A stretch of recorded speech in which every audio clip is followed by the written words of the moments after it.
Item number 9, public comment on items not on this agenda. It is the council's policy to refer matters raised in this forum to staff for investigation and or action where appropriate.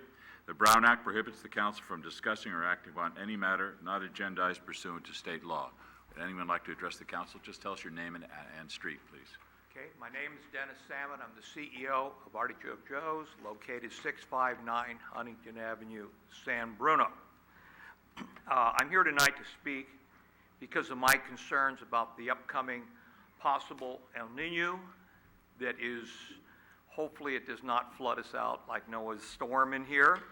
But basically, city of San Bruno and that area has endured major storms. I can remember in 1957, I can remember this. I lived on Mills Avenue. Mills Avenue was flooded out. All the way up to Easton Avenue was flooded, and the entire avenues down to 7th Avenue was underwater at that time. Storms revisited us every couple of years. 64, there was a major flood. In 1972, we were flooded out. It actually rolled water right through the business about a foot deep in the front door, out the back door on the 600 block. Naturally, this water extended all up and down the block on Huntington Avenue, Mills Avenue, and the avenues were basically at that time spared quite a bit because of the train tracks running through the town created a natural levee. So 72 we had the floods, 84 we had major floods, 1990s, the most recent flood, the last one we had was December last year. We did not even expect that, so we took a major hit at that particular time. We did not think the storm, we thought everything was under control. The water rolled down the street, the water gushed up from the storm drains, and lo and behold, we flooded again. This time it was kind of disastrous in here. We had several of our employees trapped in the basement. The watertight doors automatically closed. The door to the basement automatically for the garage down below closed, and it was shorted out. The water was rushing in. They were barely able to get out with their lives. We endured over $250,000 damage at that particular time for this storm. The worst part is we did not have insurance because National Flood refuses to insure us because we've collected so many times in the past so graciously from them in here. But I'm asking in here is that the city in here, this time, if this is true in the predictions, that we could be faced with something like the city has possibly never seen. Hopefully, it won't happen. We can all pray this won't come about. But I think it behooves us to be prepared because we're looking at something here. If we get a major storm in here that stalls out over San Bruno, you could flood. Remember, the storm waters I have seen in my life have been backed up all the way to Easton Avenue, all the way down San Mateo into part of the 500 block, and flooded the entire avenues. I don't know. I mean, this time I'm just asking in here that somebody in the city, I realize you cannot respond to any of this tonight, but I'm asking some member of staff, if the city could arrange it, to contact me and my fellow merchants in the area and the people affected in the area about what the plan is, if there is a plan, i.e., are you going to have a sandbag station set up? Is the city going to supply sandbags? What is the magic number that we're going to call that they will pick up the phone at 3 o'clock in the morning, as it says in here? But this is what I'm concerned about. That's what I'm asking in here, is someone to get in contact, and that the city is very aware of this problem. Remember, this time you could have out the main intersections of Angus Avenue and San Mateo Avenue completely underwater, that no emergency vehicle will be able to transgress these intersections. Yes, they have pumps on them. Where are you going to pump the water to? We have a problem. I wish to thank you very much for allowing me to speak tonight. Thank you very much, okay? Thank you, Dennis. I know without getting into too much detail that the city's preparing a comprehensive plan, and I'll just briefly let the city manager direct that to you. Sure. Thank you, Mr. Mayor. As to an immediate comment that I can make, it will continue to be our practice to provide sandbag availability for residents. At the current time, we're planning to have sandbags available at Fire Station 51 on El Camino next door to City Hall, as well as at the Corporation Yard on Huntington. In addition, we plan to have a self-serve bagging station at the Corporation Yard, and as conditions warrant, we may add one at the City Hall parking lot as well. It is a planning process, and preparation work is actively underway through city staff. We would be happy to give a more comprehensive and formal update to the City Council at a later meeting. But we would also be happy to meet with Mr. Samet, and I think the suggestion to have an opportunity to meet with the business community would be a good idea as part of our planning and preparation. We, like others in our region, are well aware of the predictions. We're watching the weather forecasts closely, and in fact, I'm told that we're actually already in the El Nino cycle. So while it would be a good thing to see some rain, too much at one time is a problem. We're well aware of that, and we will proceed accordingly.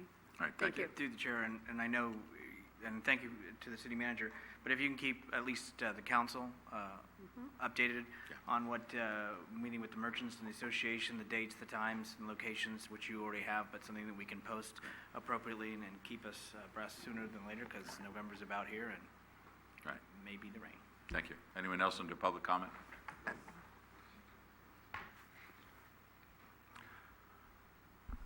Marty Medina, Garden Avenue.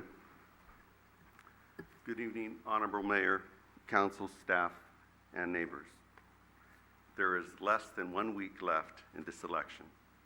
And for those that still have your ballots, you have until next Tuesday, November 3rd, to have them postmarked, or you can drop it off at City Hall.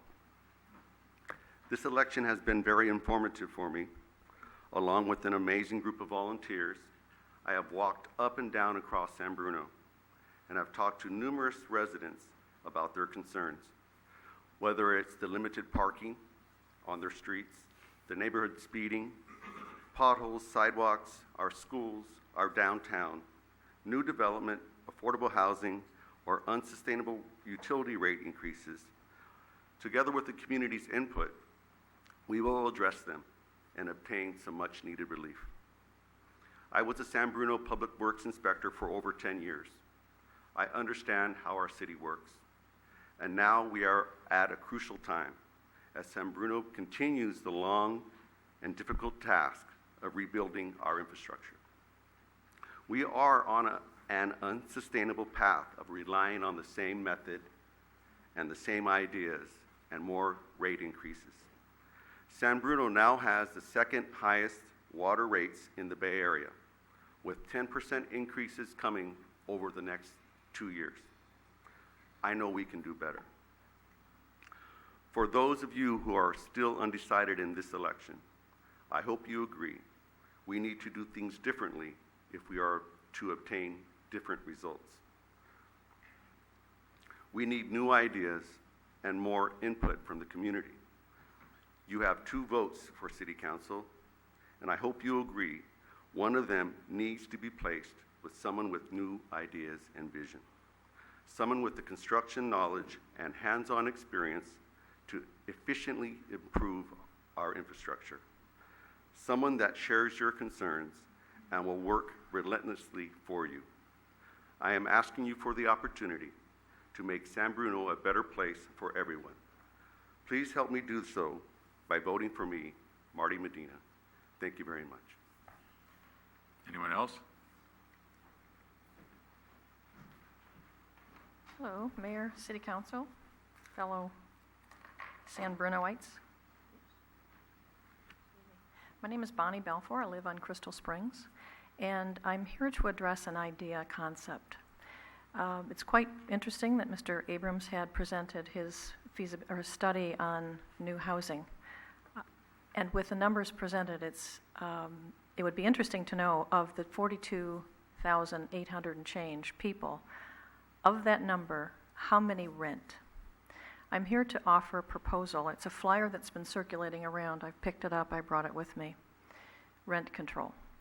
I have contacted Jerry Hill's office, Jackie Spears' office, and they all say that it's really up to each individual city.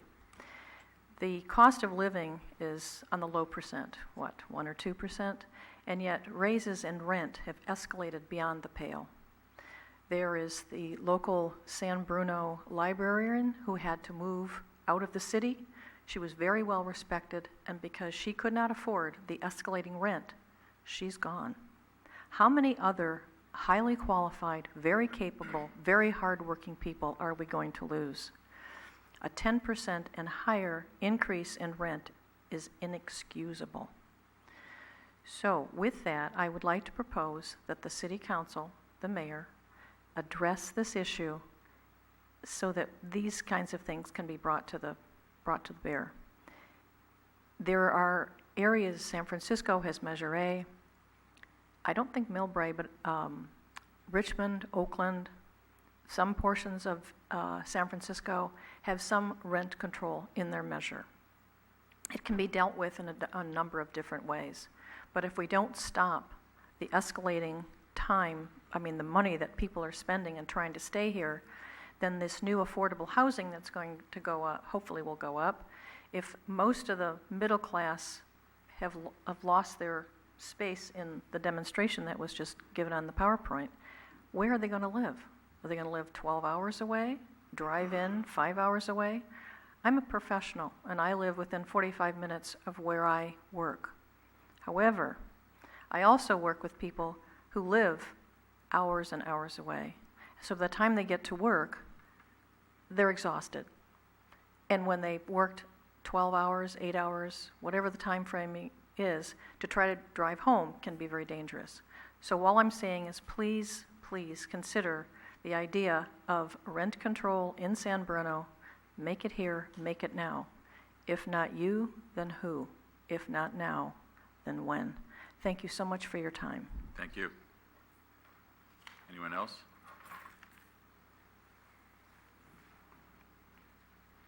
Ryan Mersney, Keynes Avenue. I'd like to ask the council why you didn't get an appraisal for the Crossing Hotel site before you offered to give our land to a billion-dollar developer for $1.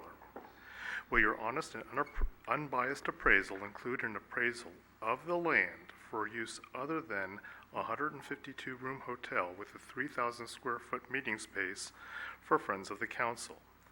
Google paid $88 million for 2 office buildings nearby. The voters approved that land for an office building in Measure E. Will the appraisal take that into account? The old El Camino Theater site sold for $10.6 million, or $243 a square foot. The Crossing Hotel is in a better part of town and is 50% larger. Will your honest appraisal include the space being used for an apartment building, since the voters also approved the land for apartments? I've heard council members make the claim that the voters approved that parcel of land only for a hotel. I think that needs to be clarified. I personally voted for Measure E in 2001. I looked up the wording. Nowhere in what I or anyone else voted for was there anything about subsidizing a 3,000 square foot meeting space for Friends of the Council, or 2 levels of underground parking, or letting a billion-dollar developer have that land for $1. Would you please show me where we voted for that? Thank you. All right. Anyone else? Neil Wild, I live on Princeton. I wanted to address the lateral sewer line issue that's was voted on by the city council to somehow arbitrarily make it the homeowner's problem to repair all the way out to the sewer line in the street. I don't have the problem myself in my house. My grandmother, who lives down on Atlantic, she's now passed away. Her sewer line is in dire need of repair and replacement. And in my attempt to try and assist her daughter in repairing the situation, I have run into an absolute, it's just incredible that the city can sleep at night and can legally do what they're doing. We got a permit to dig up the grass, we dug up the grass, we got to the sidewalk, we were told it's another $600 to get a permit to go further than that. Then we were told that the sidewalk and the little easement and the curb and all the way out to the street is no longer the city's problem, it's our problem to repair. And the entire problem is due to city tree that is 2 feet away from where this line is. The city roots of that tree are in the pipe. It's been verified by 2 companies with cameras. And yet they're telling me I can't touch the tree. This is the most ludicrous thing that the city council has. I can't even imagine how you guys came up with this conclusion. That you were just going to arbitrarily wash your hands of the responsibility of the sidewalks and the easements and the curbs and the street and just throw it all on homeowners. Let me tell you something. The people on Pacific and Atlantic and that area down there, they can't afford $8,000, $9,000, $10,000 repairs. Okay? My grandmother lived there for 65 years, and her daughter is still there. My grandmother's gone now. I want to say something about the city. First of all, the city attorney has been fabulous. You very highly respect him. I've had a couple conversations with him. He's been nothing but professional. Dennis Bosch is another one I'd like to say. Absolutely, completely respect. He was very, very nice to me, very kind and very professional. He explained to me that he had been to my grandmother's many times to try to explain to her, but he was talking to an 80-year-old lady. She didn't understand what she needed to do to get this situation squared away. Now I find I'm in a situation where I don't know what to do. The city's tying my hands because they want me to do all this stuff, yet God forbid we touch that tree, which is causing the problems. Now in the city ordinance that I looked up, it was clearly stated that years ago this was taken care of if it was deemed that the city tree was causing the problems. It's a clay pipe. It's moist on the bottom. It's always moist on the bottom. The roots get in, they grow inside the pipe, and it plugs up and backs up into the house. The city knows this. I'm not the first person that's, you've heard this from. And I don't want to go on about my issues or the issues there. The thing that I just do not understand is how the city can just throw up their hands and say, we are no longer going to be responsible for this. I wish I could do that in my life. I wish I could just throw up my hands and say, gee, I'm not going to be responsible for something anymore because I don't want to be. I know it's the easy way out. It's the inexpensive way out. I know it's very costly for the city. I understand that. But I just don't see how you can just throw your hands up and just wash your hands of it and expect people to pay $8,000, $9,000, $10,000, $11,000 and then go through the problem of cutting a street and a curb, and then you want the homeowner to worry about someone driving in or stepping in that hole? Come on, the whole thing is just ludicrous. It just makes no sense. And I have no idea how the city council came up with this decision, and apparently it was fairly recently that it happened, and it just boggles my mind. And then, God forbid, we touch that tree. I mean, it's ridiculous. I mean, so I fixed the tree, and I can't touch the tree. You have to go back and revisit this. I know this was a recent decision that was made. It was not all that long ago. You have to go back and revisit this. This is just absolutely the most, I mean, I feel like I'm going up against a brick wall every time I'm trying to do something. Okay. So, All right. We better wrap it up. yeah, with all that said, Thank you. it's frustrating for me. It's very expensive. And I got to say, I really appreciate the city attorney and how he's treated me, and he's being fair with me, and he's looking into whatever can possibly be done. I'm not expecting anything. I know the city, you guys have washed your hands of it, and I'm not expecting anything. I appreciate his time, and I appreciate Dennis Bosch's time and how nice he was to me. But you guys got to revisit it. It's just not right. It's not right. So, All right. Thank you very much. Anyone else?